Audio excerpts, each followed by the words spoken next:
सावित्री मैया कादा अमर सुहागवा वट सावित्री मैया कादा अमर सुहागवा वट सावित्री मैया।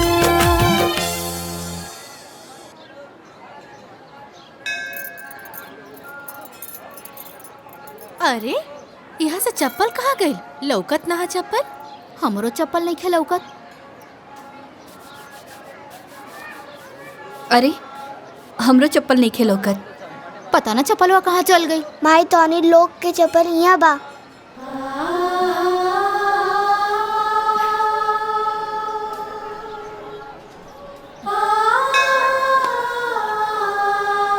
बाबू इला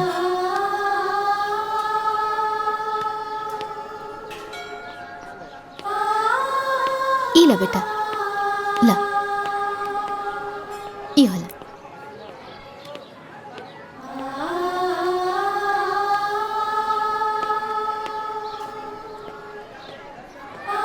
बाबू तोहर नाम का बा? कहाँ रहेला? हम बतावत हई। अनाथ हा बेचारा।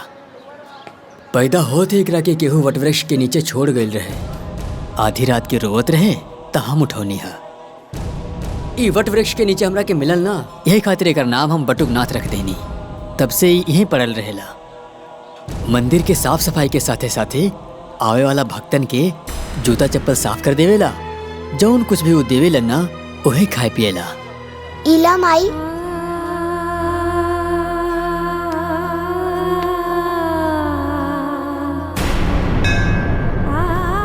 बेटा तू हमरा के माई कहला। हम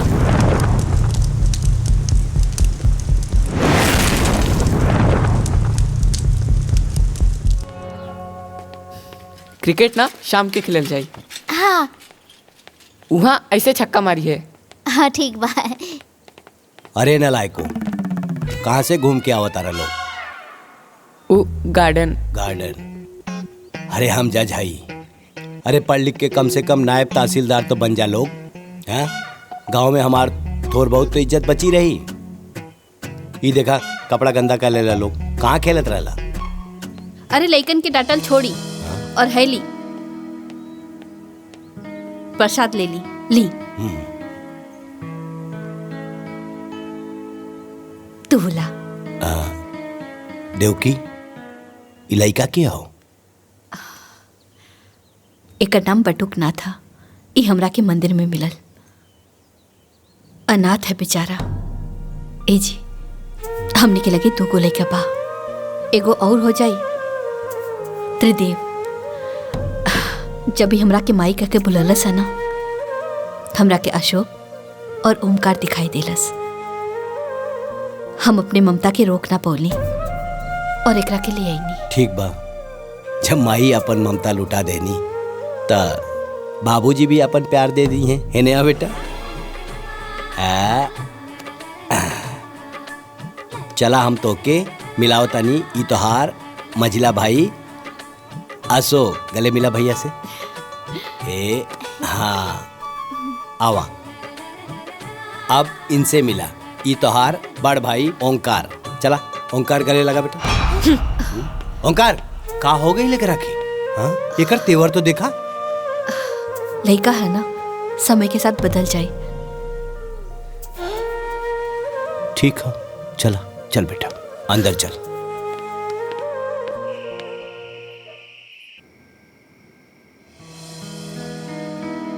माइटनी रोटी दो ना। माई तरकारी द। हाँ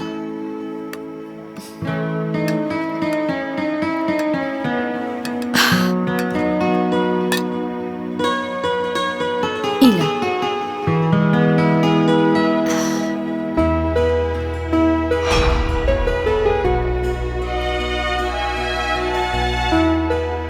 माइटनी गुलाब जामुन डाना। माई एगो हमरो के दी है। हमू के द।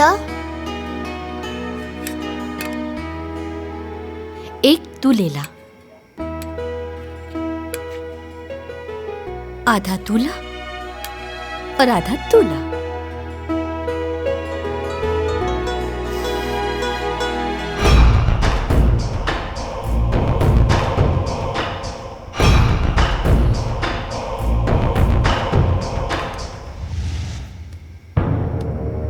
अरे माइक लगे हमने क्या सोते दो, चलो उठ।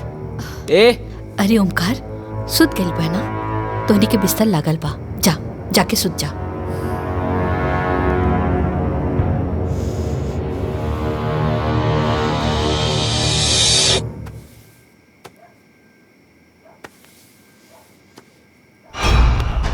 जब से ही आई बा हमनी के कुछ ना कुछ छीनता।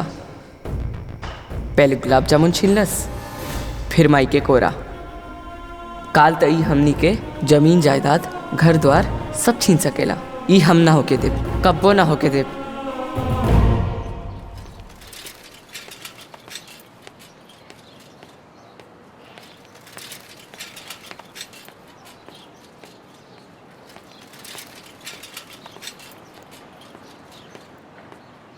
रुकी चाचा, हाँ रुकी। हाँ हाँ चल उतर। तो ठिकाना आ गइल बा, अब हमनी के साथे एक कदम भी आगे मत बढ़ाइए। चली चाचा। हम हूँ स्कूल चलम, माई गुस्सा करी। भैया ऐसा मत करो। हम अशोक के भाई हई, अशोक हमार भाई। ते ना दोबारा हमनी के भैया मत कहिए और हमनी के साथे मत आवा। चली चाचा। हम ना हटब। लागत आते ऐसे ना मानबे। हम माई के बात मानब, बस माई की। हम स्कूल जाए तो स्कूल जाए। बार बार हमनी के माई के आपन माई कहता रे। अरे हमार माई कोनो मंदिर के प्रसाद नहीं खे। हमरा लागत आते लात के भूत बाड़े, बतिया से ना मानबे। हाँ अरे भैया ये छोड़ तू बच्चा। अपन काम करा। अरे भैया मत मारो भैया। के मत मारो, चल भैया आपके मत मारने के भाई नहीं। अरे भैया रुको, बात सुनो। मत मारो भैया, मत मारो। मालकिन, मालकिन, का भाई? मालकिन, ओमकार बाबू बटुक के मारत हुवन। का? हाँ मालकिन, वो आपस में लोग झगड़ा कर ले बाड़े। चली जल्दी।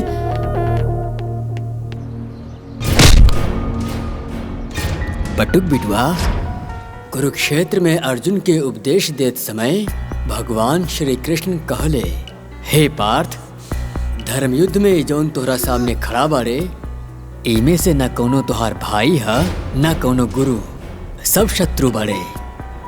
युद्ध करा, युद्ध करा, युद्ध करा।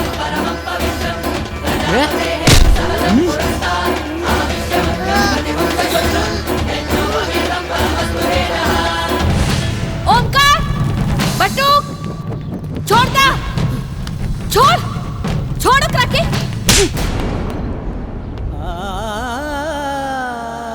तो के सगा से प्यारा ही पराया हो गई। अरे नहीं बेटा, तू अभी छोट पड़ा ना, यही से हमार बात नहीं के समझ तारा। रुका।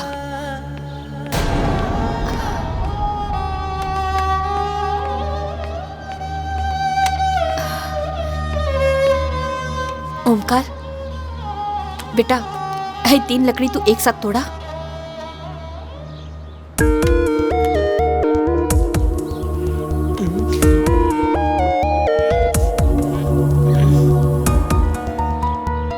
नहीं खे टूटत। अशोक, तू तो तोड़ ले पाना, तोड़ा। नहीं के टूटत। हमरे बटुक के पास तो बहुत ताकत बा, वो तो जरूर तोड़ ली। ला, तोड़ा तोड़ा।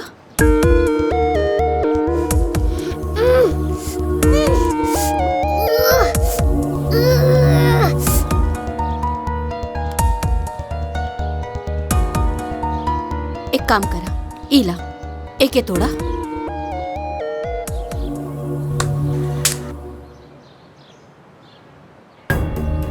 तू तोड़ा। अब तू तोड़ा। ये टूट गए। हम तोहनी लोगन के इहे समझावल चाहत रहनी, अकेले रहबा तो केहू तोड़ दे, और तीनों एक साथ रहबा तो केहू ना तोड़ पाई। एकता में बहुत बल होला, बुझाइल? जी।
हमार बेटा।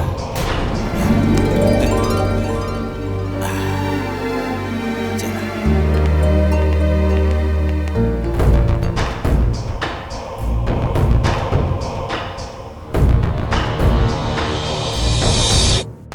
आज रउआ सब हमरा घर के दिवाली देखी और हमरा परिवार के सभी सदस्य से मिली।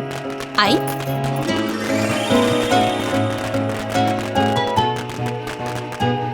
अरे आई ना।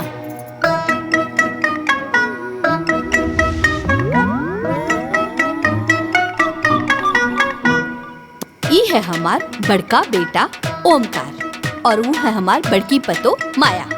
एकरा हाथ में ना झाड़ू पोछा कम और लाली लिपस्टिक ज्यादा रहेला। चली अब घर के दूसरा सदस्य से हम आपके मिलावतानी। आई इनसे मिली।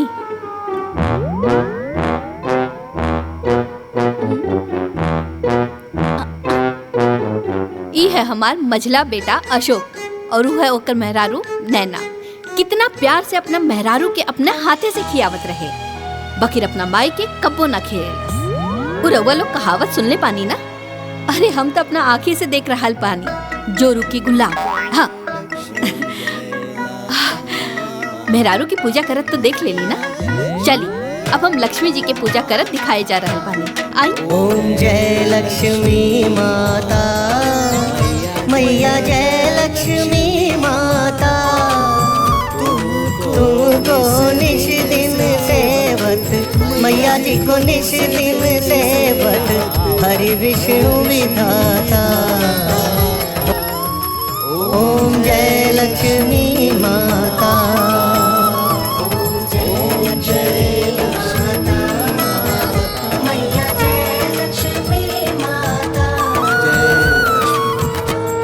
इकरा के पहचान ली रहुआ लोग?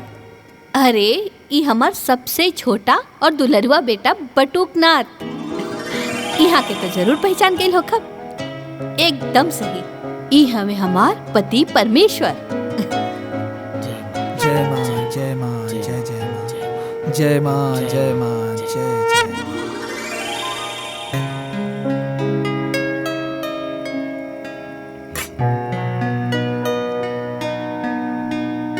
पाए लग रहा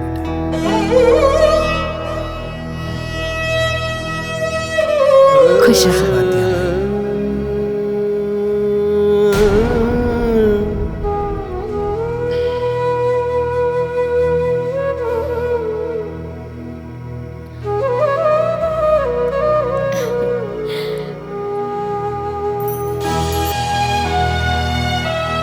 बोलो लक्ष्मी मैया की जय।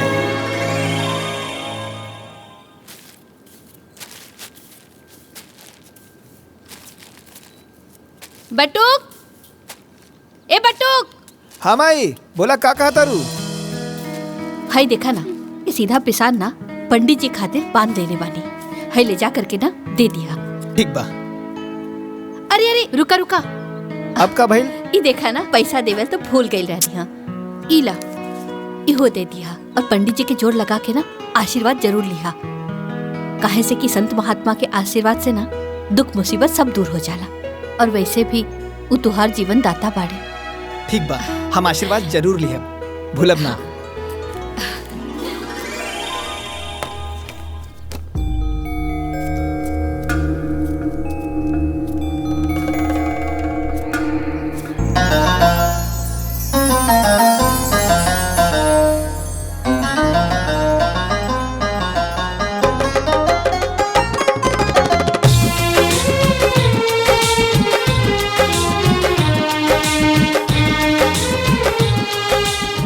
भैया जी प्रसाद दी। हाँ देते। कितना भाई? 250 रुपया। 250 रुपया? अरे एकदम मंदिर में लूट मचोले बाड़ा। अरे सब कुछ महंगा हो गईल बाटे। हमरा की मत बतावा कि महंगा हो गईल बा। हमार बचपन ऐजा बीतल बा, ई कुल 10 रुपए में मिलत रहे। 250 रुपया लाई दी।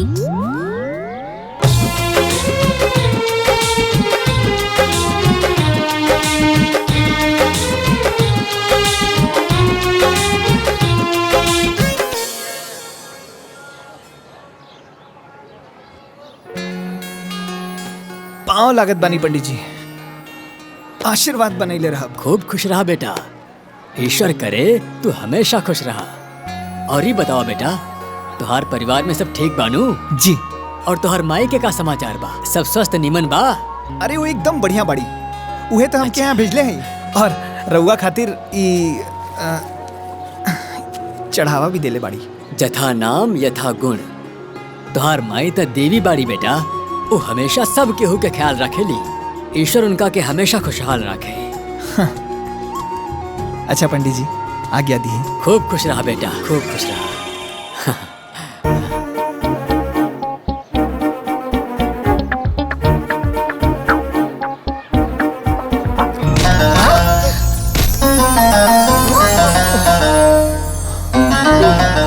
अरे आंधर बाड़ा का, हाँ दिखाई नहीं के देत, हमार सब प्रसाद गिरा देला। अब हम का चढ़ाए भगवान जी के? अब देखत का बाड़ा, मदद करा। न जाने कहाँ से आ जाला लोग, हाँ? हमार हाँ? पागल।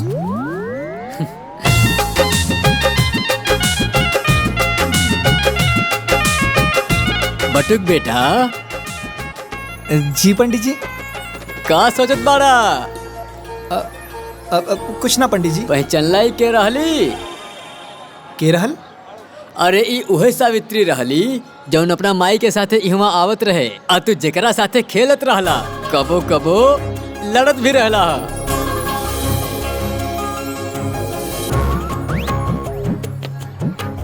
रुकना ना।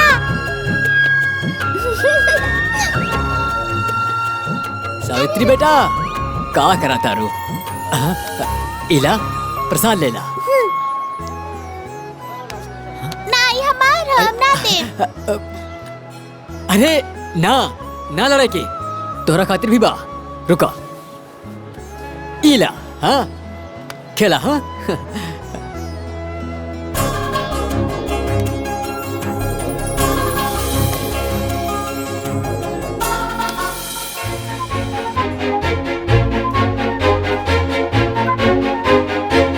सावित्री। हाँ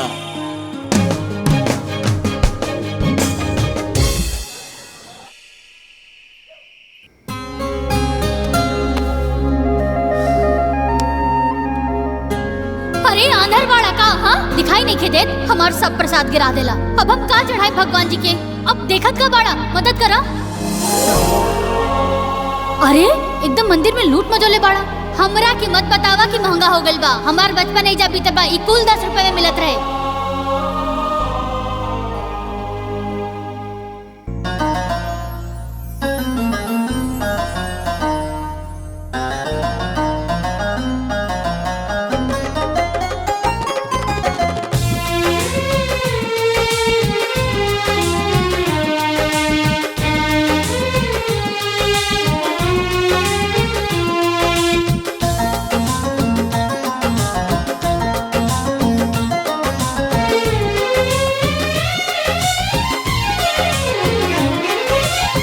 धीरे धीरे प्यार बढ़े लागल, रानी बढ़े लागल। सपना के महल दिल गढ़े लागल, रानी गढ़े लागल।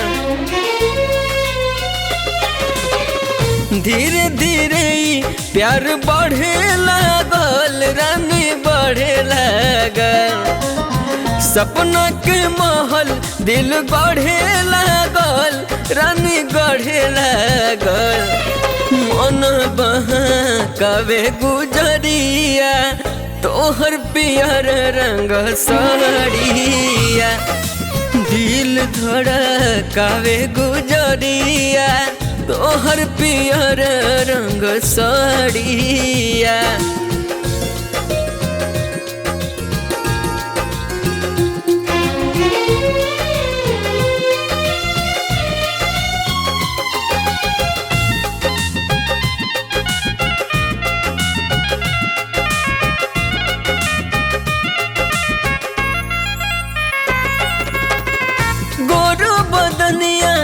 जोर करता मन मोहे सुघराई,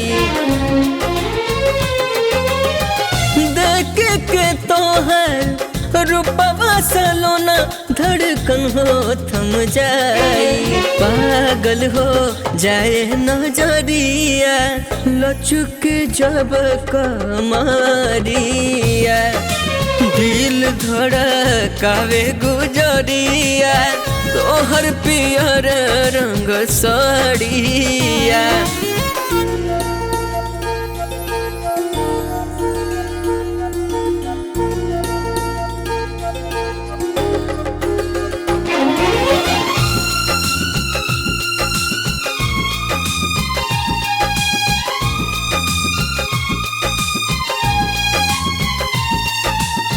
गजरारी कारी अखिया के जादू भइल ऐसन,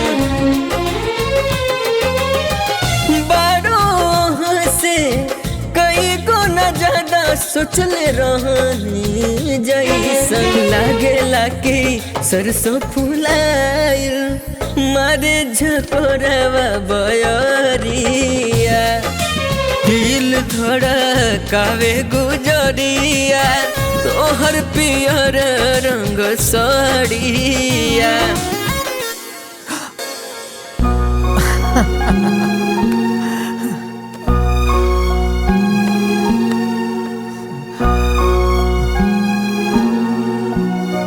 अरे खाना।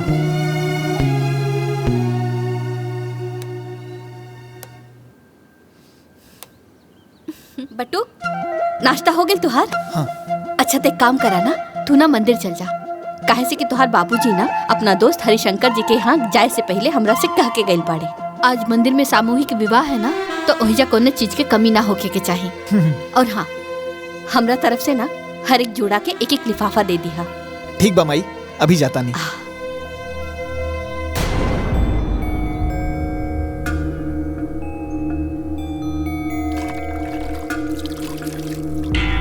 हला ठीक है।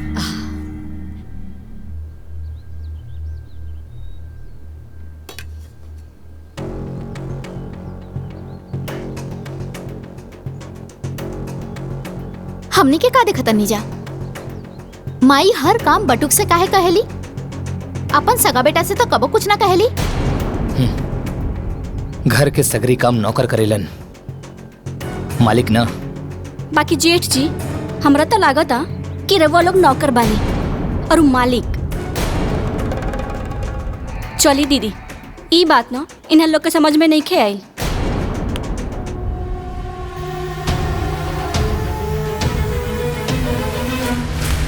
जायदा तू खाना खाना। पंडित जी बाकी सब दूल्हा दुल्हन तो आ गए बा लोग, पूजा की विधि की व्यवस्था हो गई बा, और कुछ कमी बेसी होए तो रवा देख लिया, कोनो कमी न रहे के चाहिए। जाए जाए। हाँ बाकी सारा लोग आ गए। हाँ पाए लागत बानी पंडित जी। खूब खुश रहा बटुक बेटा, भगवान करे तोरा जीवन में आनंद ही आनंद होके। ई लिही पंडित जी। ई कहा? ई हमार माई सामूहिक विवाह में दुल्हा दुल्हन खातिर ई उपहार भेजले बाड़ी और आगाह कईनी है कि कोनो और समस्या हुई त बेझिझक कहा। अरे ना ना, एकर कोनो जरूरत नहीं खे, काहे कि सारा व्यवस्था तो गुप्ता जी कर ही देले बाड़े, कोनो चिंता की बात नहीं खे। बटुक बेटा ये उपहार तू नौ दंपत्ति के अपन हाथ से ही दिया, बड़ा अच्छा होई। जौन आ गया पंडित जी।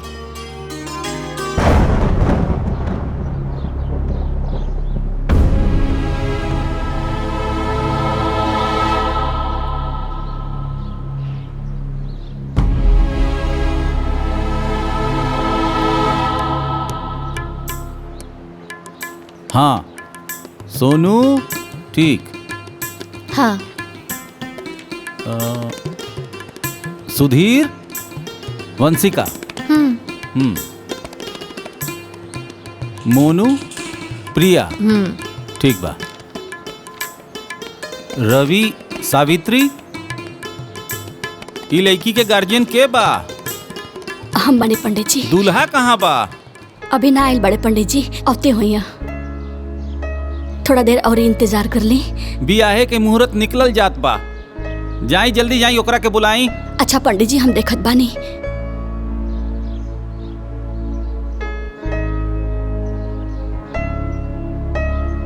अब सब दुल्हा दुल्हन लोग बैठ जा।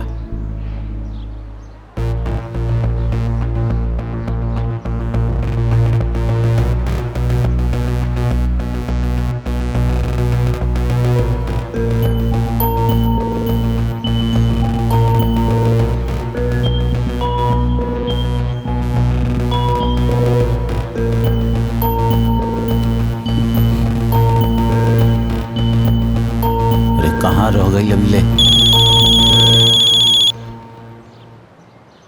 हाँ राम प्रसाद जी, अरे का भइल? रवा लोग अभी तक ना आई नहीं? अरे हम ही शादी ना करब। का शादी ना करब? ना। तई बात पहले ना बतावे के रहल ह। ठीक बा, रखी फोन। अरे का भइल? दुल्हा कहाँ गइल? कुछ पता चलल? ना पंडित जी, कुछ पता ना चलल। सगरो ढूंढनी है, कहीं कुछ पता ना चलल। पता चल गई, वो लोग अब ना आए वाला बा। का? काहे कि लड़का भी ब्याह करे से मना करत था। हे भगवान, ये का हो गए? अब हम का करी? हमार तो नसीब में फूटल बा। कैसे कुल बनलो काम बिगड़ जाता हमार। धीरज रखा, सब ठीक होई। अरे हो सकेला कि सावित्री बिटिया के नसीब में ऐसे बढ़िया वर लिखल होए। ओकरे नसीब में का बा पता ना, बाकी ओकरा के लेके ना हम के जीवन भर जरूर झेले के बा। अरे पैदा होते ही बाप के खा गई। अब लागता कि एकरे चिंता में ना हम मर जाए। ऐसे मत कहा। पता ना कौने जन्म के कर्म बिगड़ल बा पंडित जी, विपत्ति टोले के नामे नहीं केले।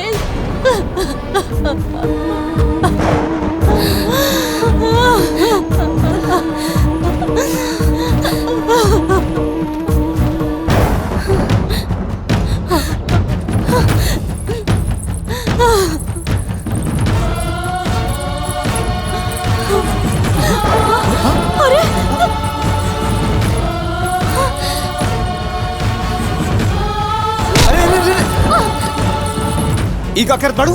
ई ठीक ना बा। छोड़ा हमरा के, हम कहता नहीं छोड़ा हमरा के, हमार मर जाए ठीक होई। अरे ऐसन करल का? सोचल भी पाप होला। हम तोरा के ई ना करे देब। हमरा के ई पाप पुण्य के बारे में कुछ नहीं के पता। हमरा के तो बस इतना पता बा कि हमरा मरला पर ही हमार परिवार से विपत्ति टली, हमरा के मर जाएगा। अरे ऐसन मत बोला, भगवान पे भरोसा रखा। भगवान के घर में देर बा, अंधेर नहीं। वो तोहार हर समस्या का समाधान खोजले हुई हैं और इस संसार में बहुत नेक लोग बाड़े। देखिए एक दिन केहू ना केहू तोहार हाथ थाम ले। इस संसार में ऐसा केहू ना होला जे बेसहारा के सहारा दे सके। केहू नहीं के ऐसा, केहू नहीं के ऐसा। अरे नहीं नहीं, अभी भी इंसानियत जिंदा बा। बहुत लोग बाड़े। तका तो हमार सहारा बन सकेला।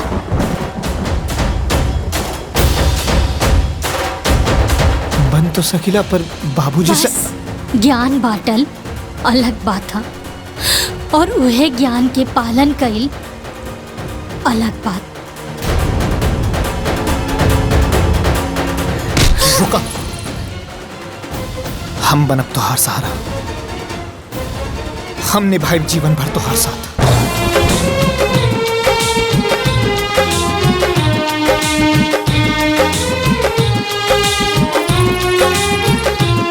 अब वर वधू एक दूसरा के गला में माला डालिए। ओम वक्रतुंड महाकाय सूर्यकोटि समप्रभ निर्विघ्नं कुरु मदेव सर्वकार्येषु सर्वदा।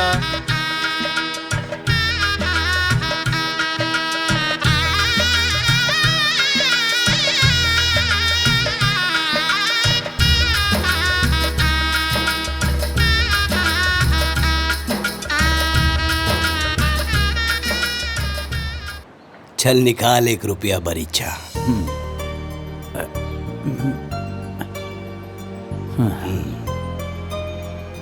आज से तोहर बेटी हमार घर के बहू भइल और हमार बेटा तोरा घर के दामाद। ठीक रही ना?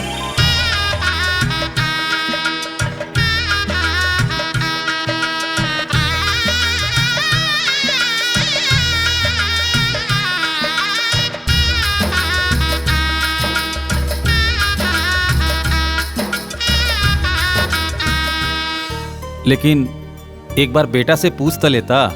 अरे हरिशंकर हमार दोस्त, तारा के पता नहीं खे, बाप के वचन बटुक खातिर शपथ के समान हो। एक बार बटुक के सांस टूट जाई, लेकिन वो अपना बाबूजी के वचन न टूटे दी। हमार बेटा बटू कौना भी लड़की के मांग में सिंदूर भरी तो वो तोर लड़की होगी। ये हमार वादा हो दोस्त, वादा।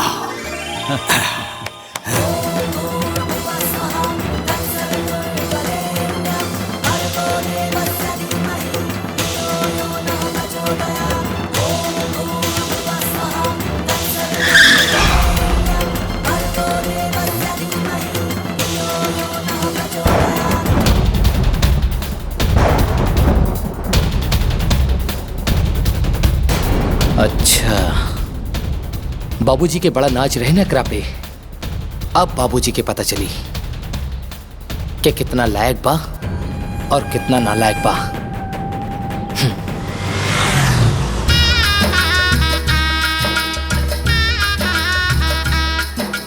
हे भगवान तुहार लाख लाख शुक्र हा। ई का 1 रुपए के सिक्का? हरे भाग्यवान, ये 1 रुपया के सिक्का ना, भरीच्छा हो भरीच्छा।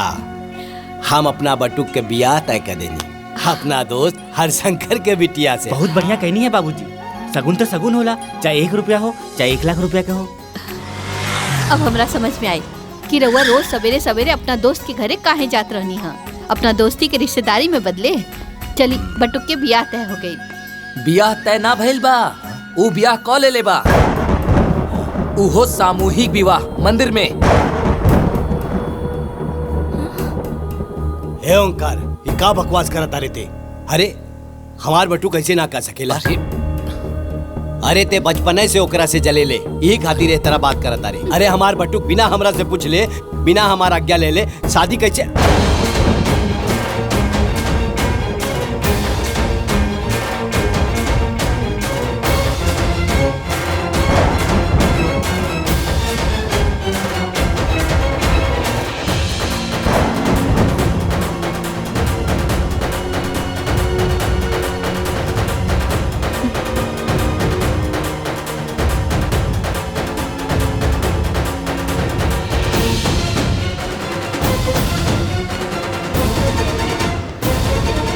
बाबूजी खबरदार, हमार पैर छुए के जरूरत नहीं की। देख ले लो देव की, आखिर पराया खून अपन रंग दिखाई देलस। अगर हमार बेटा होखत तो बिना हमरा आज्ञा के एकरा से बियाह करत। एकरा वजह से हमार वचन टूट गई। आखिर हम का मुंह दिखाई अपना दोस्त हरिशंकर के? कितना इज्जत रहे गांव समाज में बाबूजी के, आज पगड़ी उतर गई ना।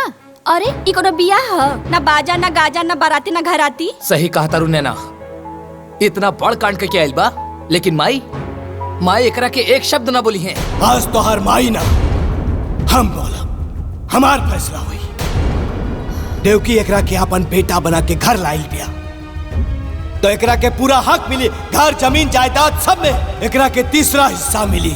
लेकिन ना मिली तो हमार आशीर्वाद। नहीं बाबूजी नहीं, हमके तो बस माही बाबूजी के आशीर्वाद चाहिए। ये सब कुछ ना चाहिए, बस माई के और आपके आशीर्वाद। देवकी, अभी घर में बंटवारा हुई, सिर्फ बंटवारा। बाबूजी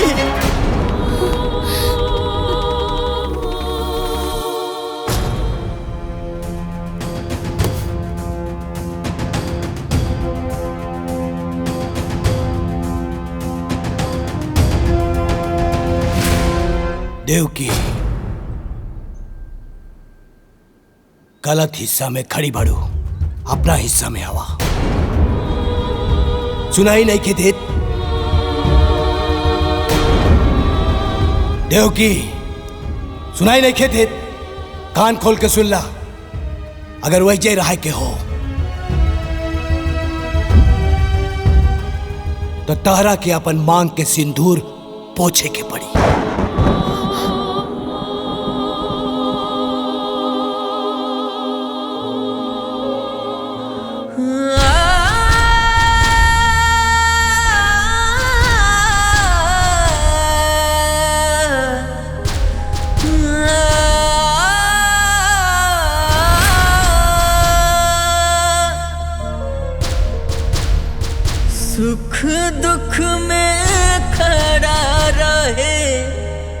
गजब संजोगवा होला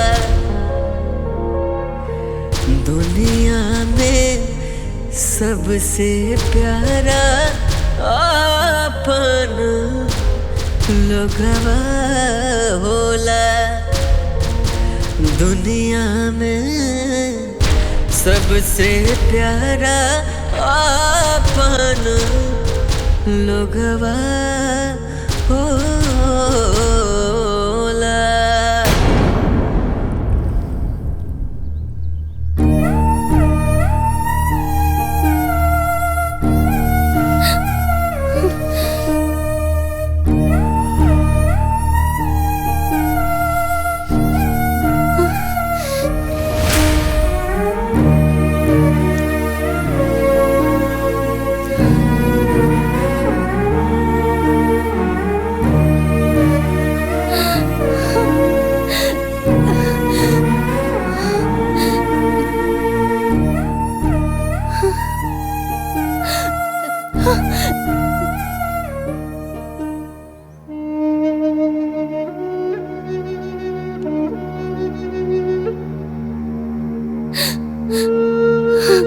हम ही अभागन हैं।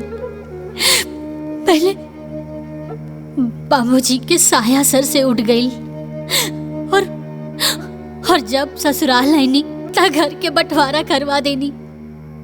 अरे हमरा जितना अभागन बहू के हुई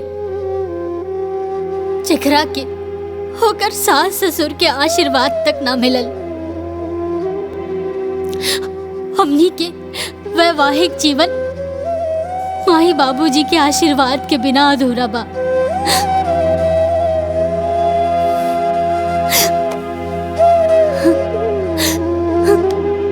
तू अपन दिल छोटा मत करा। बाबूजी गुस्सा में हुवन और माई एक दिन उनकरा के जरूर मना लेहन। और ई रात रोए का ना है, ये हमनी की जिंदगी का नया शुरुआत है।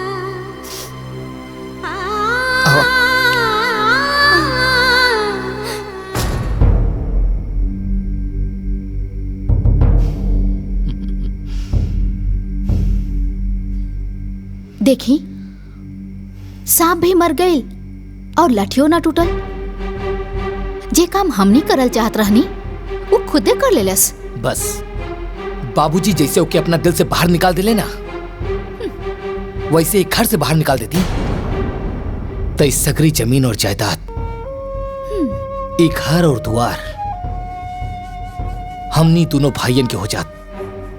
अरे टेंशन मत ली अंगूर खाई। अरे खाई ना और वक्त के इंतजार करी, वो एक दिन जरूर आई। काहे कि माया नाम हवे हमार और माया के माया अपरंपार होला।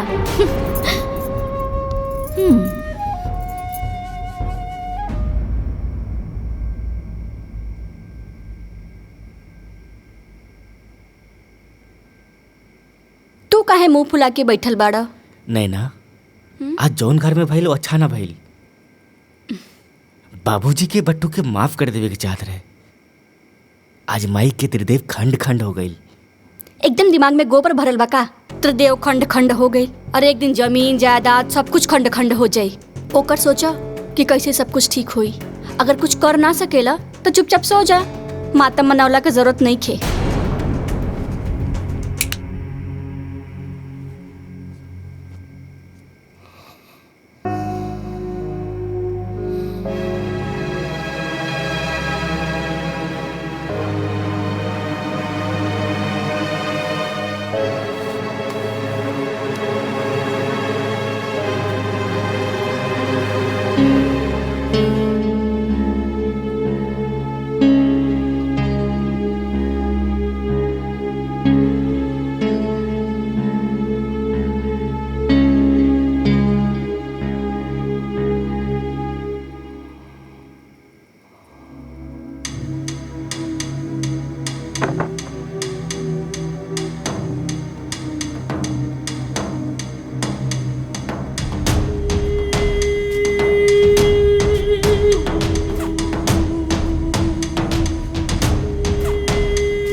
प्रणाम अम्मा जी। खुश रहा, जुग जुग जिया। हम तोरा के नीक ना दे पौली ना, यही से नीक लेके आइल बानी। हैला हमरा तरफ से रखला।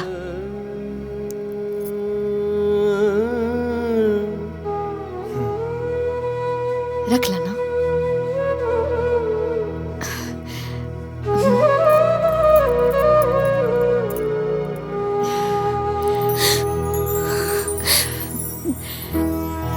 खुश रहा। हम ना सब केहू से छिप के आइल बानी। हमार बड़की पतोहिया ना अलगाव होते ही अपने मैके से नौकर बुला लेलस। एक नंबर के काम चोर पिया। काम में मन ना लागेला, बाकी सब चीज पे नजर रखेले। अच्छा हम चलतानी।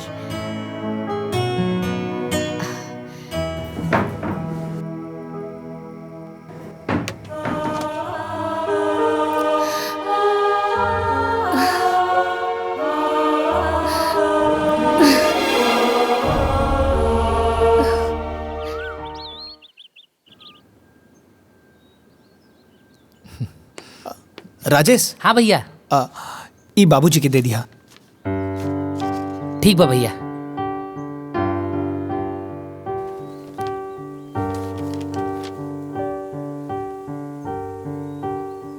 ले बाबूजी चाय पी ली। हाँ रख दा।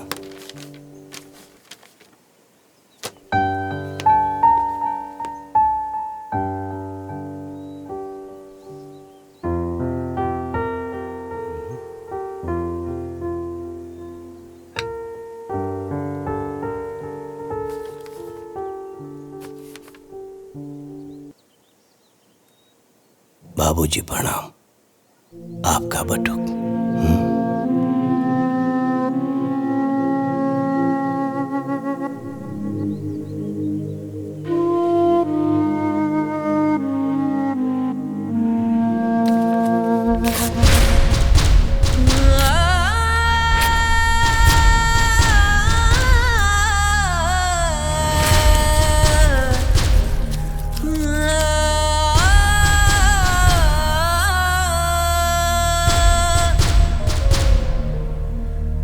सुख दुख में खड़ा रहे गजब संजोगवा होला। दुनिया में सबसे प्यारा अपन लोगवा होला। बाबूजी। ए छोटकी। जी जेठानी जी बोली। जाना तारे कुछ लड़की इतना कुलच्छनी होली सन कि ससुराल जाते ही अलगवनी करा देवेली सन, मनहूस होली सन। सही कहा तनी जेठानी जी, ऐसन बहू भगवान दुश्मनों घरे ना देवे।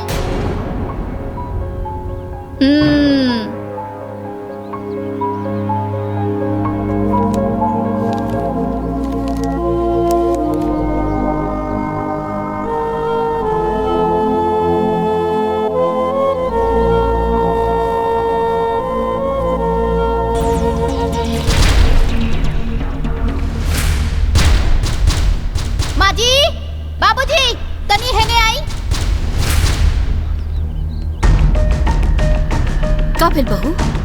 ये देखी सारा कचरा गोलिया के और हमनी के ओरा करके चल देलस महारानी। बाप रे बाप, कितना पट्टेदारी निभावती अरे। सावित्री, सावित्री। का भेल जी? ये सब कहा? ये सब कचरा गुलिया के एहर काहे कह दिलू? हम त ई सूप लेवे खातिर गइल रहनी, कूड़ा उठावे खातिर।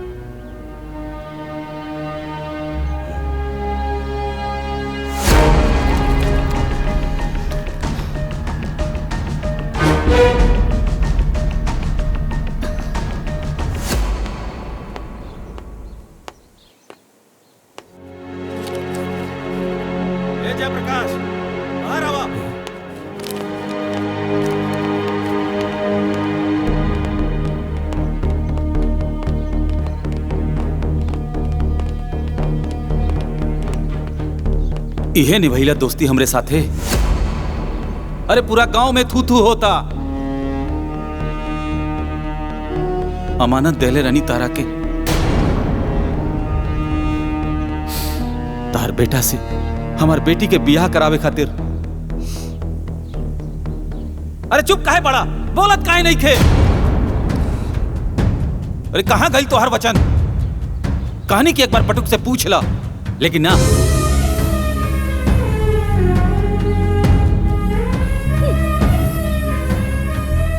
जाना तरू देव की भोजी का कलश हमरा के? बटुक शपथ के समान बा। बटुक के सांस टूट सकेले, लेकिन ओकर बाप के वचन ना टूट सकेला। अरे आप का भाई बोलत का नहीं का, चुप काहे पड़ा? का करी अब हम?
आंसू के कई रूप होला देव की, दुख के अलग और अपमान के अलग।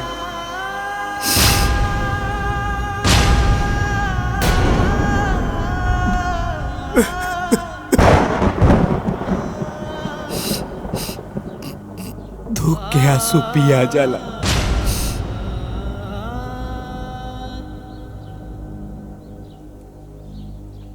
अपमान के आंसू ना पियाला देव की, ना पियाला।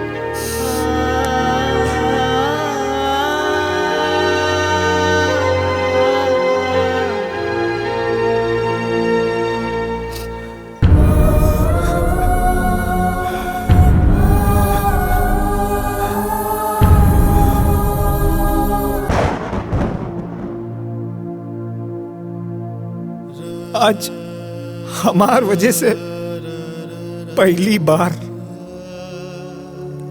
केहू घर में घुस के बाबूजी के इतना सुना के गई। आज तक पूरे गांव में केहू हमार बाबूजी के कुछ ना कहले रहल। बड़ा इज्जत रहल बाबूजी के।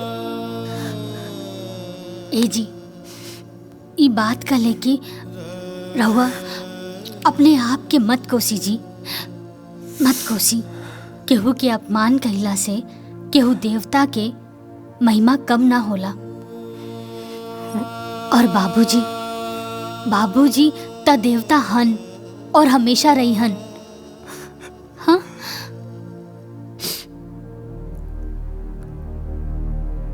आज तक देवता के भी अपमान हो गए। हाँ देवरानी जी, ये अपमान बाबूजी के गुस्सा के आग में घी डाले के काम कैले बा।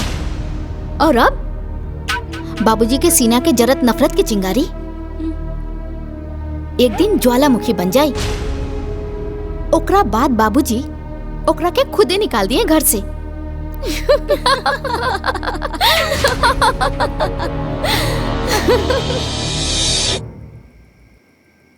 रामू एक गिलास पानी लावा।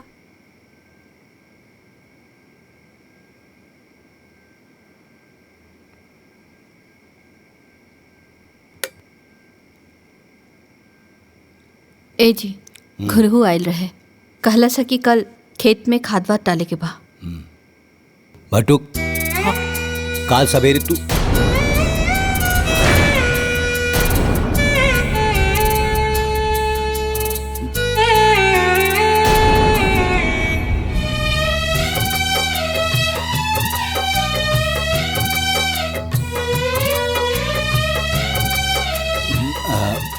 ओंकार, काल सवेरे तू ब्लॉक पे चल जाइया और वजह से 4 बोरिया यूरिया 2 बोरिया डाई ले लिया। कुछ ना बुझात बा ठीक जिंदगी बा। के नैया कवना होरिया बहल जात बा जिंदगी के नैया कवना होरिया बहल जात बा रुसले पट्टुक के भुलावल इतना आसान नहीं है। अरे केहू हमार कोटी और जूता दी कि ऐसे ही चल जाए बाजारे? कहाँ बाड़ा सन? इली बाबूजी।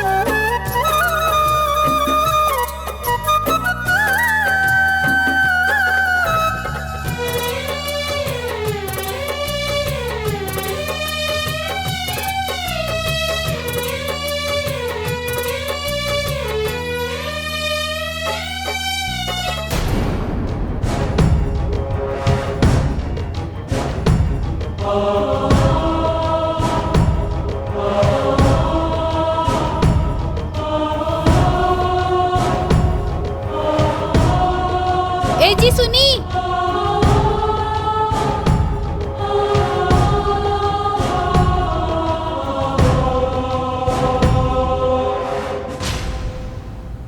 सुनी जी।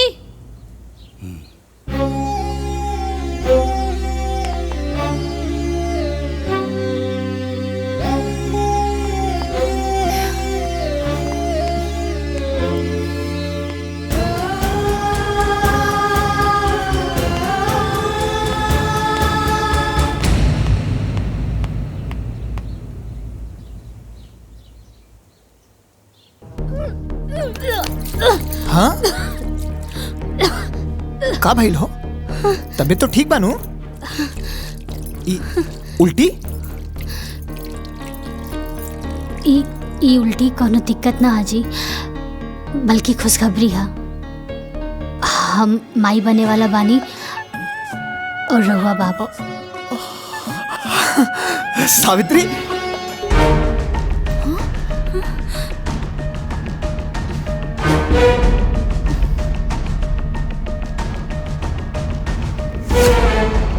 ब्याह कके पहले हमनी देवरानी जेठानी आईनी और माई पहले उकलमुही बन गई। सही कहा तनी जेठानी जी, कहीं ऐसा ना होखे कि काली पोता के मुंह देखला के बाद बाबूजी के फैसला बदल जाओ। काहे से कि मूल से ज्यादा ब्याज प्यारा होला। हमने यही तरफ बैठ के एजा मातम मनावल जाई और वो गोद भराई की खुशी मनाई। गोद भराई का सारा सामान ला दिले है। फल फूल मिठाई नारियल सब आ गई।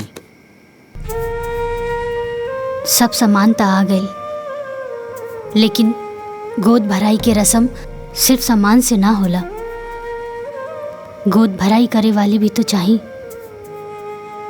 अगर माई ना आई है तो गोद भराई के रस्म पूरा कैसे हुई? अरे तू उदास मत होखा, केहू आवे चाहे ना आवे, बाकी माई जरूर आई।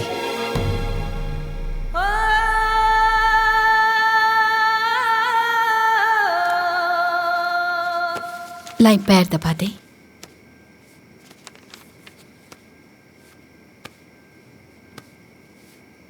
ए जी, एगो बात कही। बोला। इतना साल बाद हमनी के खानदान में वंश आवे वाला बा। रउआ कहीं तो हम कल बहू की गोद भराई में जाई ना। वंश आपन होला, पराया के ना। तारा के गोद भराई में जाए के जरूरत नहीं खे, बुझाइल नो?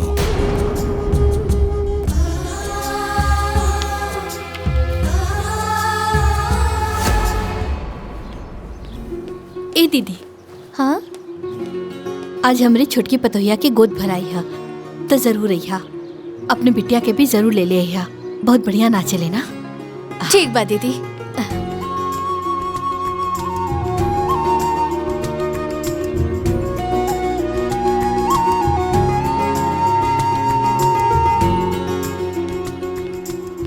बिटिया आज ना हमने छोटकी पतोहिया के गोद भराई है तो जरूर अइहा। ठीक बा, आ जाई।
बाबूजी, माई ओहर गई है गोद भराई के रस्म में।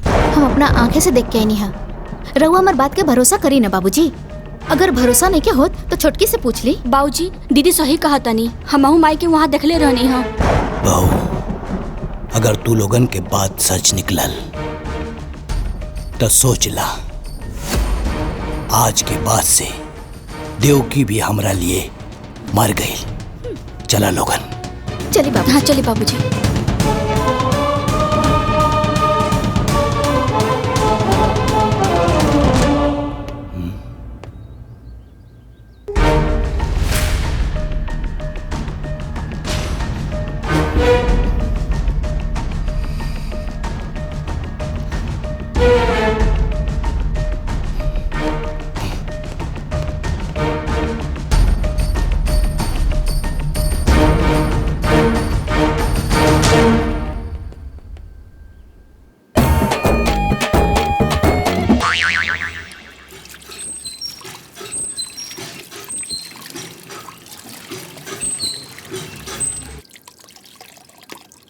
अरे तू रुका, हम ले जाता नहीं।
अरे रे रहेदा, खुश रहा।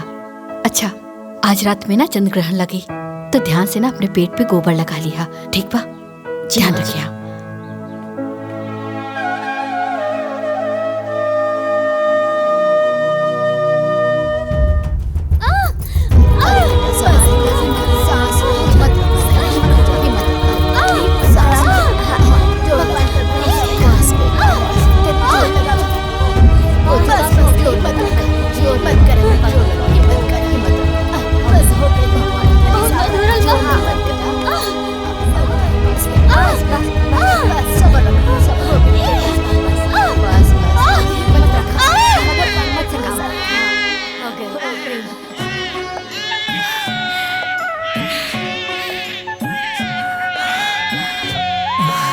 अरे भौजी, अच्छा भइल एजे भेटा गइलू।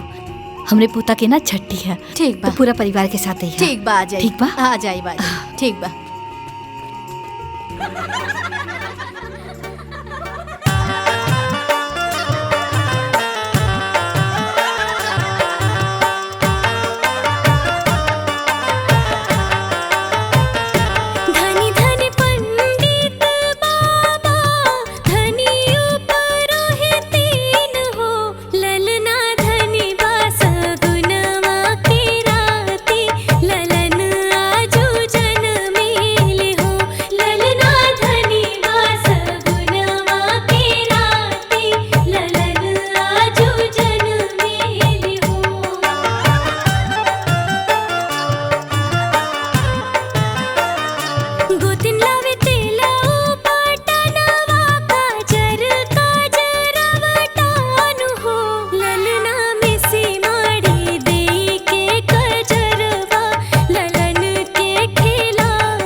का भइल? वो घर में मच्छर बहुत हो गई बा। हाय देखी।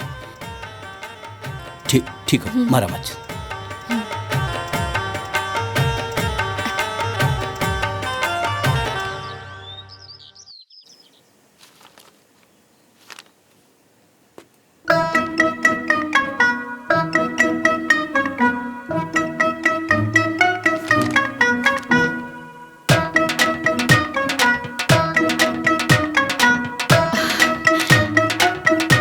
ए जी, कृष्ण भगवान के जन्म कृष्ण पक्ष अष्टमी के दिन भइल रहे ना?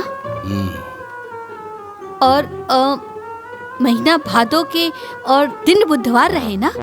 अनहरिया में झमाझम बारिश होत रहे। का बात है, आज भगवान श्री कृष्ण के जन्मदिन बहुत याद आ रहा बा। नहीं नहीं, और रउआ का अखबार में लगे बा। चाय पी ना, ठंडा हो जाए। हाँ हाँ।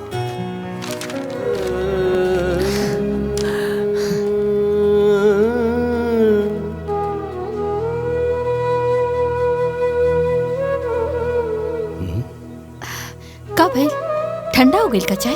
ना ना, ठीक बा। माई इशारा दे देली कि लड़का का नाम का रखी।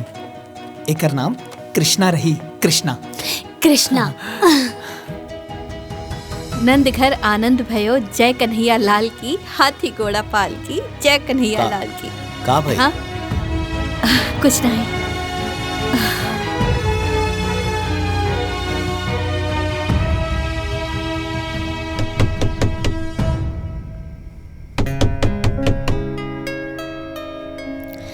ले ले ले ले बाबू मेरा।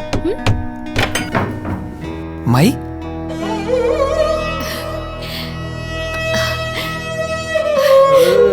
इना चांदी के कंगन बाबू खातिर लाइल बानी, पहना दिया। हाँ आ बेटा। अरे बाप रे बाप, वाह रे हमार किस्मत। भगवान हमरे जैसन किस्मत ना केहू के ना दे। पहले पतों से छिपके मिले ही नहीं, और आज अपने पोता से। अरे दादी, दादी है। हाँ हमरा के दादी बुलवा ना। हाँ रोता।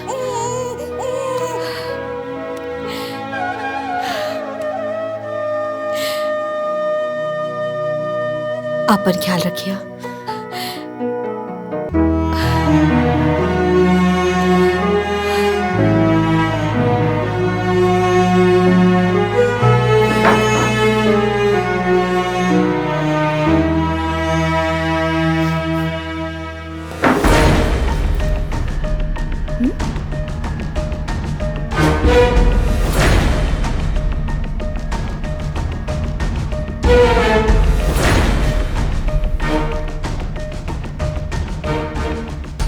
माँ जी के पोता खातिर ही प्यार एक दिन हमने खातिर बहुत घातक हो सकेला।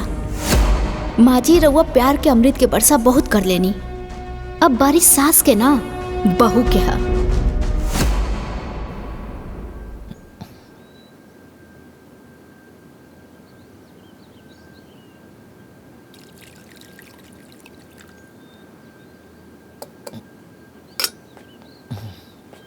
ए रामू, तनी चापाकल से हमार नहाए खातिर एक बाल्टी पानी ले आवा। पता नहीं क्या सुबह से बहुत हाथ पिरा था।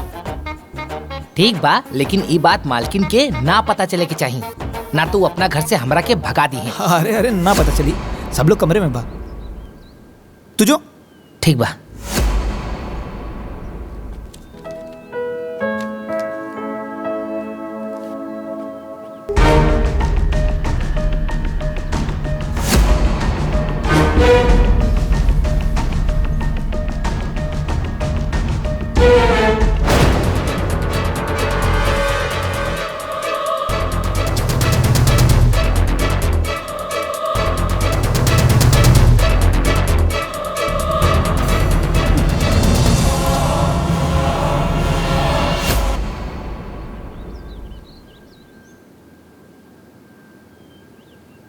अरे ब्लॉक प्रमुख जी, रउआ हमार गांव वालन खातिर नल के व्यवस्था करा दी। हाँ ठीक बा, हम ब्लॉक पे आ जाए।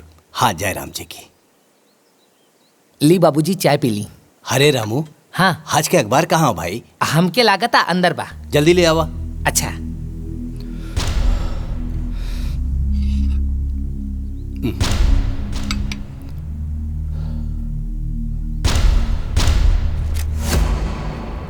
बाबूजी प्रणाम। आपका बटुक।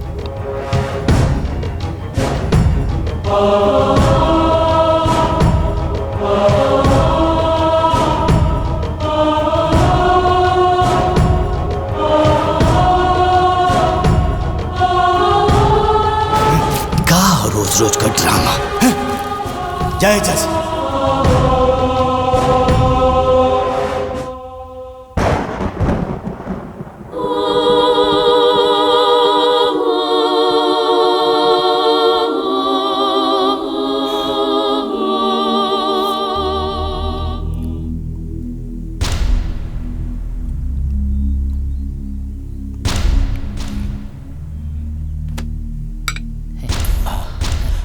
काबिल बाबूजी। बाबूजी चक्कर क्या होता? चक्कर होता? ओमकार भैया, अशोक भैया, मालकिन, भाई जल्दी आए, देखिए बाबूजी के काम। अरे बाबूजी, बाबूजी, मालकिन, बाबूजी, देखिए काबिल, बाबूजी। नौटंकी मत कर। हमनी के दोनों बेटा बानी जाही जा। बाबूजी के तोहरे सहारा के कोनो जरूरत नहीं है, बुझाइल? अरे चल ना, अस्पताल लेके चल ना। अशोक, अरे बोल पे ले चल अस्पताल बाबूजी लेके चल पे। संभाल के, आराम से।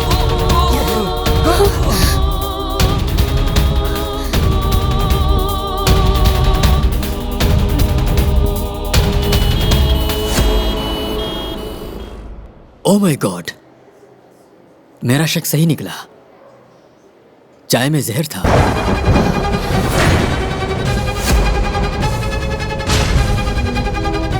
देखिए, मैंने जहर को निकाल दिया है। आप बिल्कुल ठीक है, बिल्कुल ठीक है। घबराने की कोई जरूरत नहीं। आप लोग इनको घर ले जा सकते हैं। ओके? जी डॉक्टर साहब।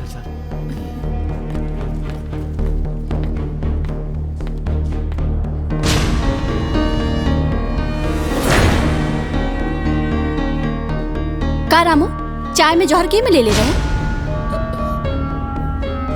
ना मालकिन ना, चाय में जहर हम ना डलनी, बस बाबूजी के चाय लेके गए रहनी। तो किचन में केहू औरो आयल रहे का? हाँ, बटुक भैया आयल रहले।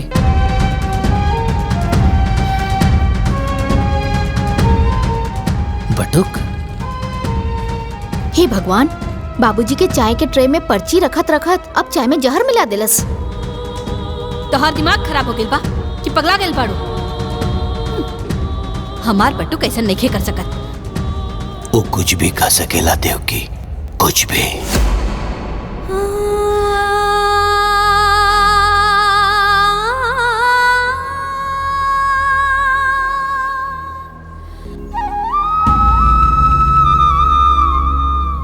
हे भगवान, हमार बाबूजी के कुछ ना होके दे, चाहे हमार जान ले ली, बाकी हमार बाबूजी को एकदम ठीक कर दे, एकदम ठीक कर दे। बटुक, बाबूजी, बाबूजी। का भइल?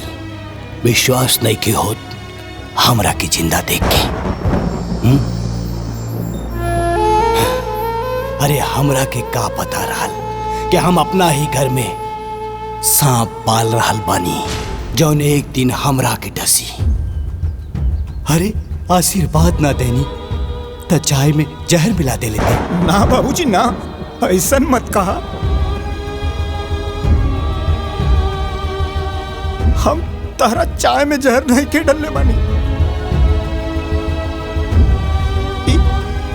हम जानता नहीं तो हमार भगवान जानत। भगवान होके या इंसान, दिक्के होके भी धोखा दे सकेले। आपन खून आपन ही होला।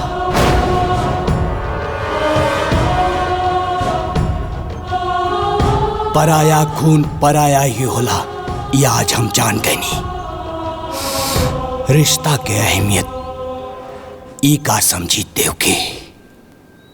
तू ही एकर हाथ पकड़ के घर में लायल रहलू, और आज तू ही एकर हाथ पकड़ के घर से बाहर निकलबू। ये हमार फैसला हो। अरे बाबूजी, चाहे हमरा के डांट ला, चाहे हमरा के मार के घर से निकाल दा, लेकिन हमरा के माथे पर इतना बड़ा कलंक लगा के हमरा के घर से बाहर मत निकाला बाबूजी। हट निकाल बाबूजी। देवकी, सुनाई नहीं कि देख खड़ा रहे गजब संजोगवा होला। दुनिया में सबसे प्यारा अपन लोगवा होला। दुनिया में सबसे प्यारा अपन लोगवा होला।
जहाँ से हमारी जिंदगी शुरू भइल रहे,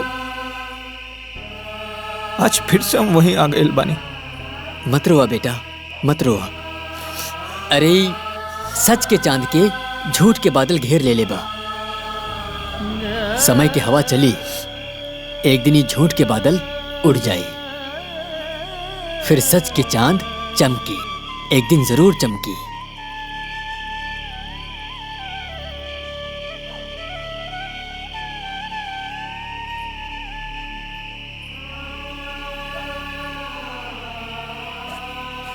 पाए लगी पंडित जी। खुश रहा। बटू कहाँ बाटे? भीतर घर में बा। है उनकर माई सामान भिजोले बाड़ी, कहनी की जाके दे दिया। ठीक बा। ठीक ना? प्रणाम पंडित जी। खुश रहा।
आधा किलो रहुआ रख ली, आधा किलो हम, बाकी तीसर के बचल हिस्सा बांटे वाला। ठीक कहा तारू छोटकी। ऐसन बा, एक जल्दी जल्दी रखा, ना तो बाबूजी माई आ जाइए ना तो सब गुड़ को भर जाई। है ना? इल रखा। ए तू रख।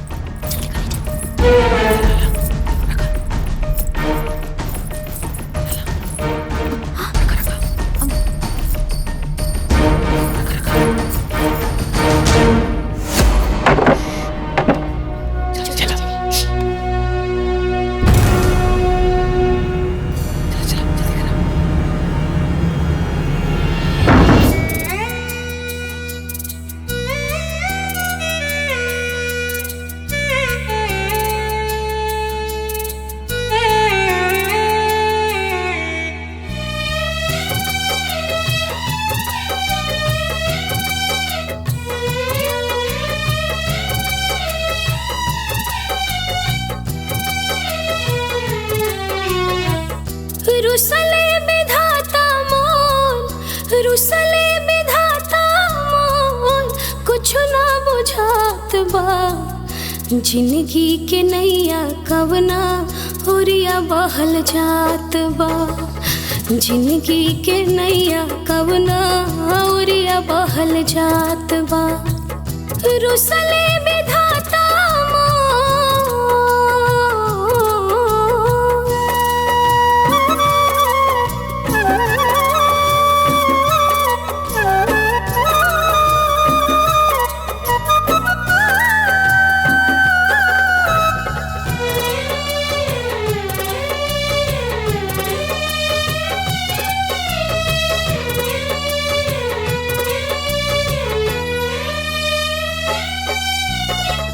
जिंदगी छोटी कैसे ढोई, इतना बड़ बड़ बातों खवा।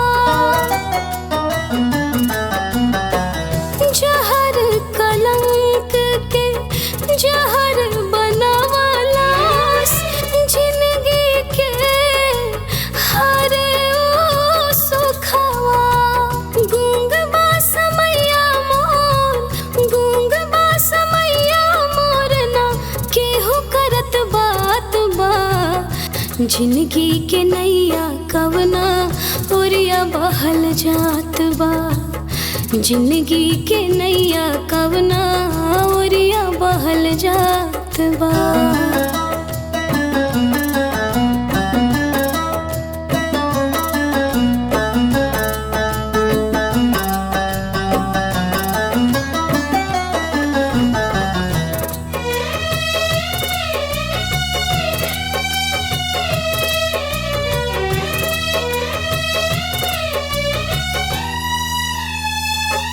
बाबूजी।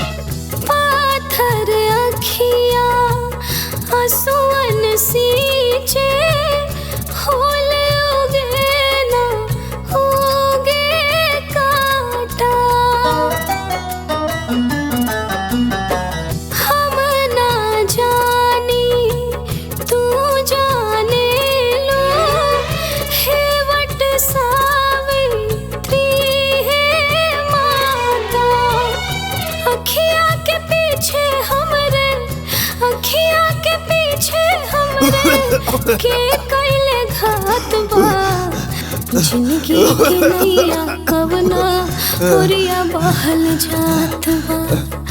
जिंदगी के नैया कवना ओरिया बहल जात बा। रुसले विधाता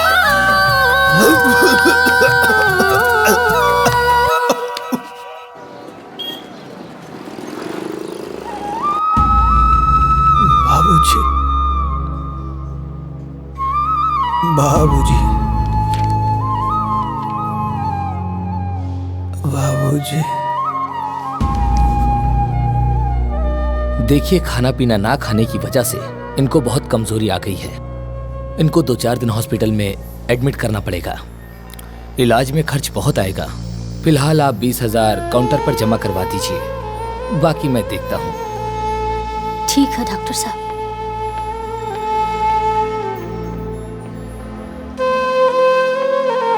बाबूजी,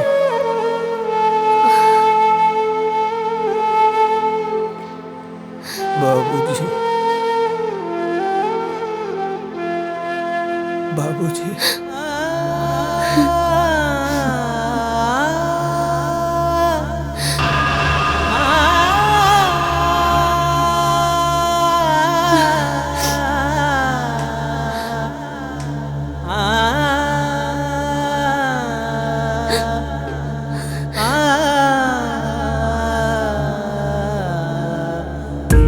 हाँ जी, अरे रउआ चिंता ना करी, हो जाई। हाँ हाँ, नमस्ते, बैठिए।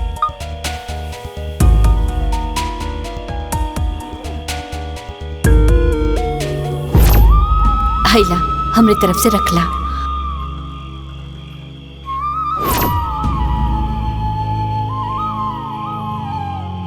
एके बेचे के बाद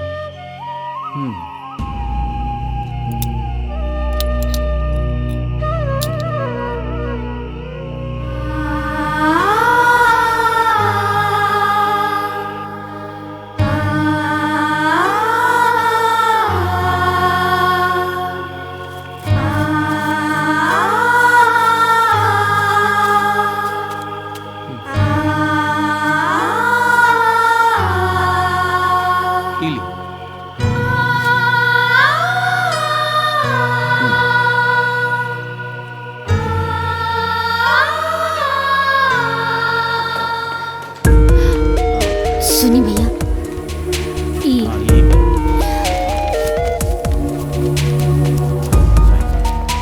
डॉक्टर साहब 20,000 जमा करे खातिर कहले रहलन।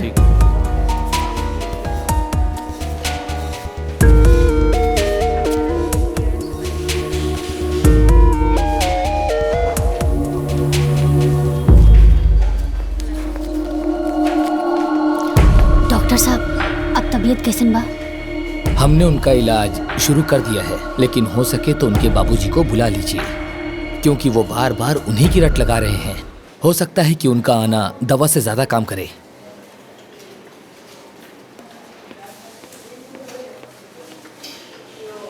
बाबूजी,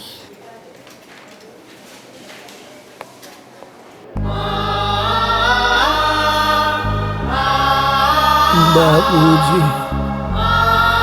बाबूजी। का करी? बाबूजी के कैसे लेके आई, कुछ समझ में नहीं के आवत। बाबूजी,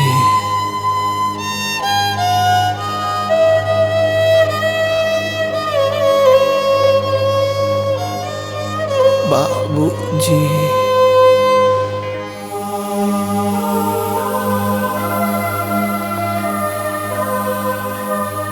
सावित्री बिटिया, बटुक कैसन बा?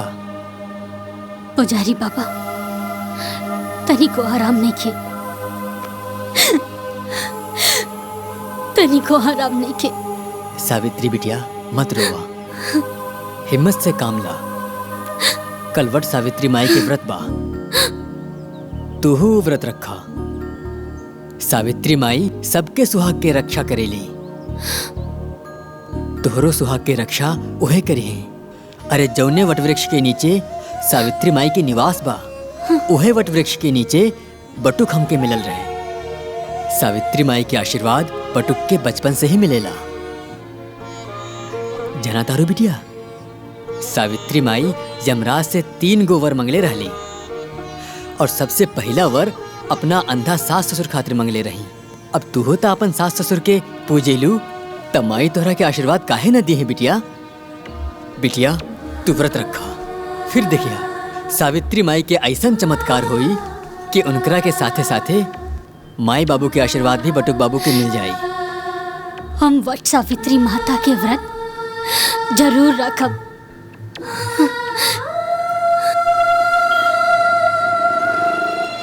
घर में दू गो बेटा बा, अपने मेहरारू के साथ टीवी देखत रहिए, अपने माई बाबूजी के साथ अस्पताल ना आ सकेला।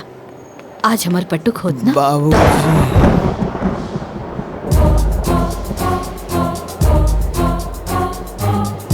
बाबूजी, हमार बटुक अस्पताल में। बाबूजी। डॉक्टर साहब एक हाँ बोलिए, इलाका के का भइल बा? कोई बीमारी नहीं है, उसे कोई सदमा लगा है, इसीलिए काफी कमजोर हो गया है। बेहोशी की हालत में भी बाबूजी बाबूजी बोलता रहता है। बाबूजी। सुख दुख पता नहीं कैसा निर्दयी बाप है इसका कि एक दिन देखने तक ना सका। Excuse me. बाबूजी। दुनिया में हमार आत्मा तो आज भी माने के तैयार नहीं थे। हमार बटू ऐसा कुछ कर सकेला, ओकर बाबूजी ओकरा पर विश्वास नहीं करत। इससे बड़ा सदमा और का हो सकेला। हमार पतोहिया सब परेशानी अकेले सहलस। हमार पोता कहाँ होई, केकरा पास होई हमार पोता। ए जी, दुख में दुश्मन के पास भी चल जाला। आज तक रवा जौन कुछ भी कहली हम मना न कैली। आज हम रवा से हाथ जोड़ के विनती करतानी, हमरा पतो और पोता के पास जाए दी। हम अपने सुहाग के क्रिया खा के कहतानी कि खाली दूरे से देखब, बात न करब। मान जाए, हम विनती करतानी, मान जाए। बाबूजी।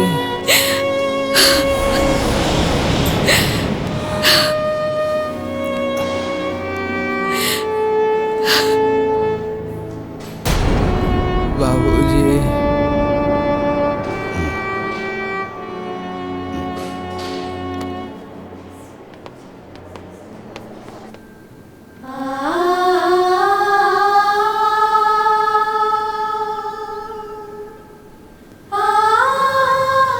लोग ईश्वर से सब कुछ मांगेला, बाकी हमनी खातिर तरवा लोग ही ईश्वर बानी। हमनी के आपन आशीर्वाद दे दी, हमनी के आपन आशीर्वाद दे दी। हम जाना तानी कि राहुल आशीर्वाद के बिना हमनी के जीवन कबो सुखी ना रही।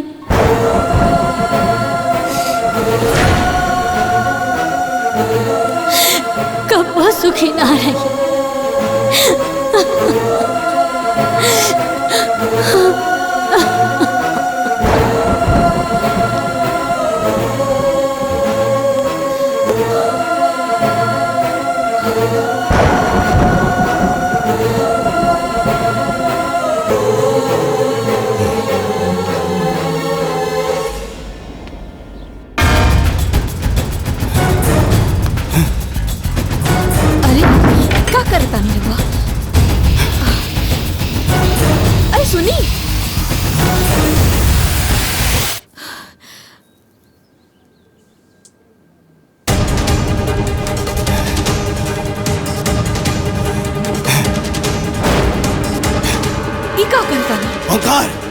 अशोक बाबूजी है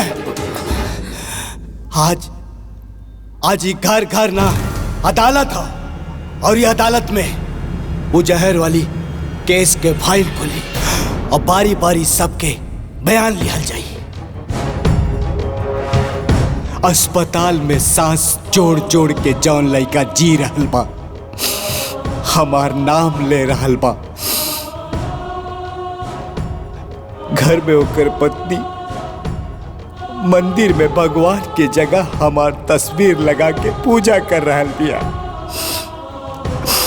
हमरा के भगवान मान ले बिया।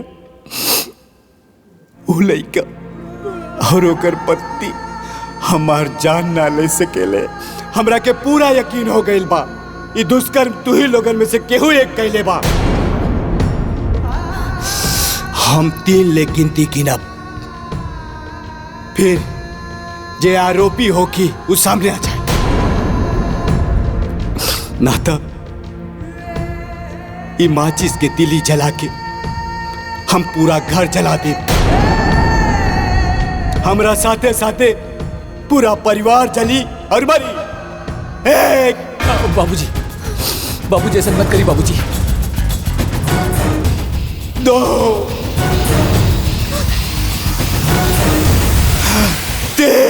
बाबूजी रुक जाइए बाबूजी।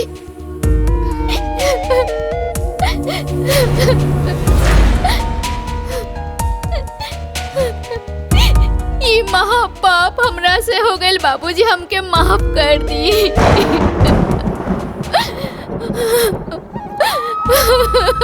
माफ कर दी।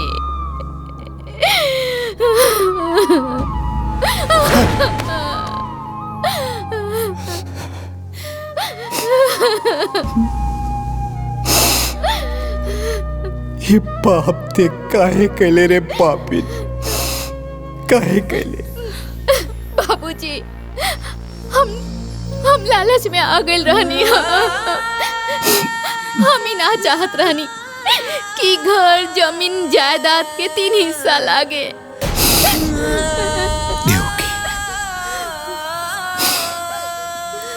हम जज रहनी, अदालत में सबूत और गवाह की रोशनी में कौनो गलत फैसला ना लेनी। बाकी पता ना कैसे अपना ही घर में, अपना ही परिवार में गलत फैसला सुना देनी। अब पहले ही बहुत देर हो गई बा, अब और देर ना करी, चली। अब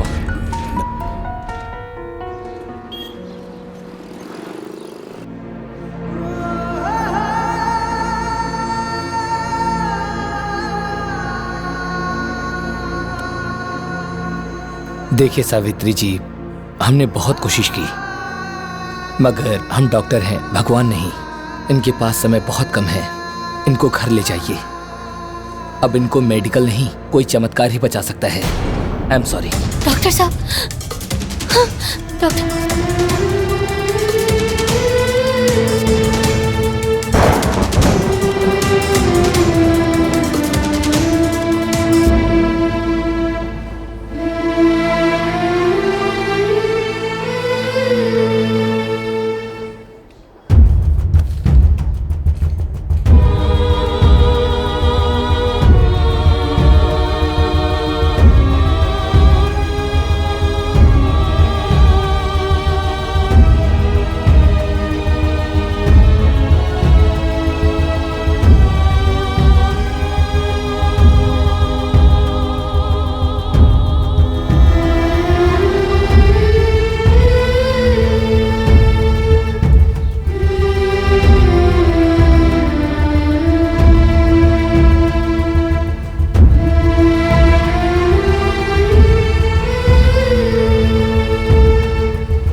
माई आज हमहू तोहार व्रत रख ले बानी।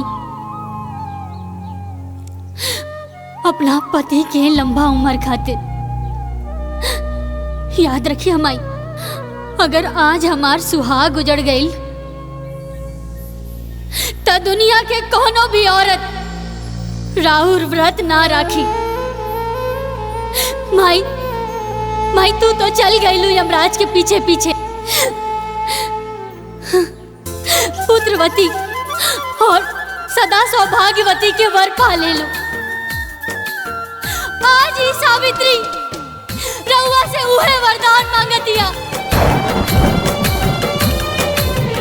आज हमार पति के प्राण बचा के हमरा के सदा सौभाग्यवती के वरदान दे दा माई। मन चित लगाई के सब करता वरदान दे दा माई, वरदान दे दा माई।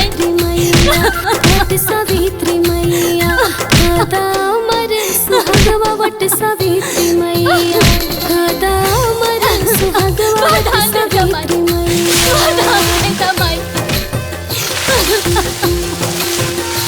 हमरा के वरदान दे दा माई।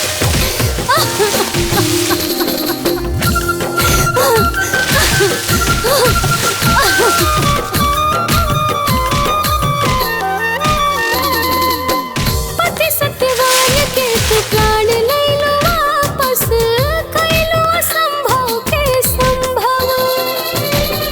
रहलो सती नारी पतिव्रता तू, बनलो सृष्टि के गौरव। उल्टे यमराज से तू हो,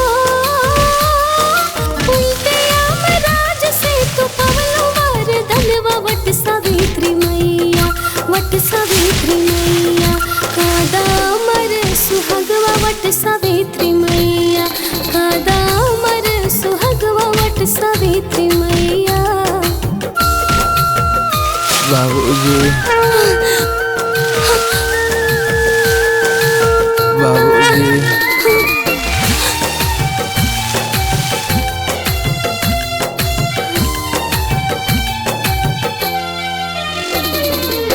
सास ससुर पहले अखिया के ज्योति है मैया तोहरे करनवा।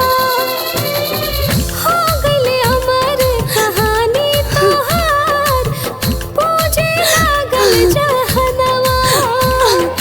परग परग चाली हो, परग परग चाली बांध ले हो धगवा वट सावित्री मैया वट सावित्री मैया कादा मर सुहागवा वट सावित्री मैया कादा मर सुहागवा वट सावित्री मैया।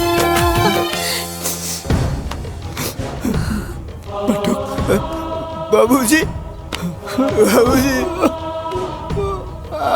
बाबूजी बाबूजी बाबूजी आ गए, बाबूजी आ गए।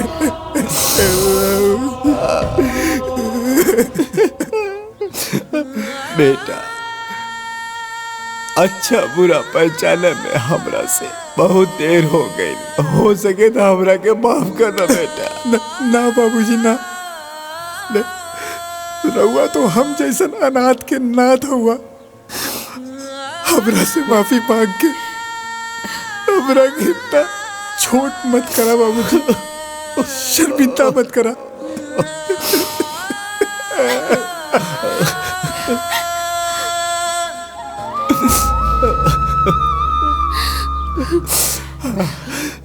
बहू हम तोरो बहुत बड़ गुनाहगार है। तू दोनों बियाह करके आइला तो हाथ पसार के तू लोगन के स्वागत करे के रहल, लेकिन हम अभागा बाप तू लोगन के धुतकार के ही घर से निकाल देनी।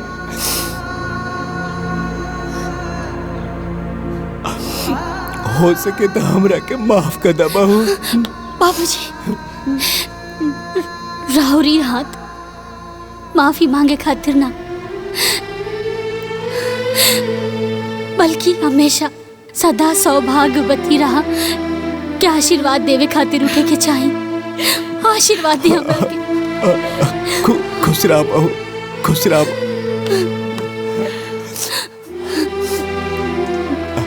देवकी, अब हमार बेटा और बहू हमरा साथे रही, हमने के सब साथे रह जाए।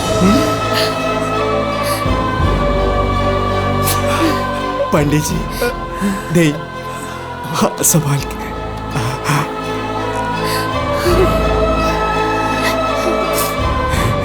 हमरा घर के चिराग। बोला वट सावित्री मैया की, वट सावित्री मैया की।